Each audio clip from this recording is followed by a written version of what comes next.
क्या हमारे पिता माता पितृ बने हैं? क्या उनकी गति पितृलोक में हुई है या वो अन्य किसी जगहों पर स्थित हो गए हैं?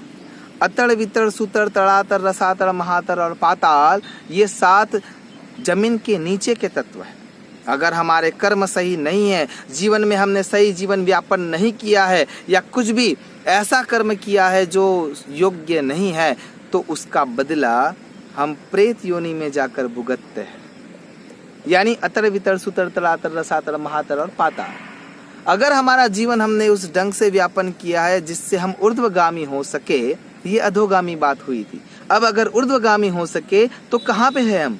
भूलोक, भवलोक, जनलोक, मनलोक, तपलोक, सत्यलोक, यानी इन 7 जगहों पर हमारा जीवन हो सकता है। यानी हमारे पितृ भूलोक से ऊपर उठते हुए भूलोक, भवलोक, जनलोक, मनलोक, तपलोक, सत्यलोक, स्वलोक, ये जो सारे 7 लोक है, उनमें से किसी एक लोक में उनका स्थान वो निश्चित कर सकते हैं उनके कर्मों के आधार पर। कैसे उदाहरण स्पष्ट होता है?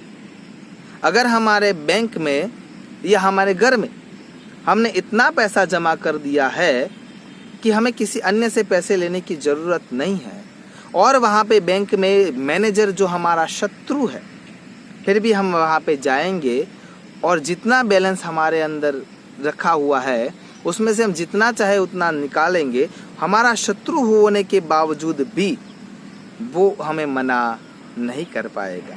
और यदि वो हमारा शत्रु नहीं है और हमारा भाई है और हमारे खाते में एक भी रुपया नहीं है, तो हम पैसा लेने के लिए जाएंगे तो वो हमारा भाई होने के बावजूद भी एक भी रुपया हमें नहीं दे पाएगा। वैसे ही अगर हमारे पूर्वजों ने अपने जीवन काल के दरमियान कुछ अच्छे कर्म करने के कारण पुण्य प्राप्त कर लिया है, तो पुण्य की बैलेंस के कारण उनका जीवन स्वयं ही अपने आप उस पुण्य के बल से सुयोग्य जगह पर स्थिर हो जाएगा।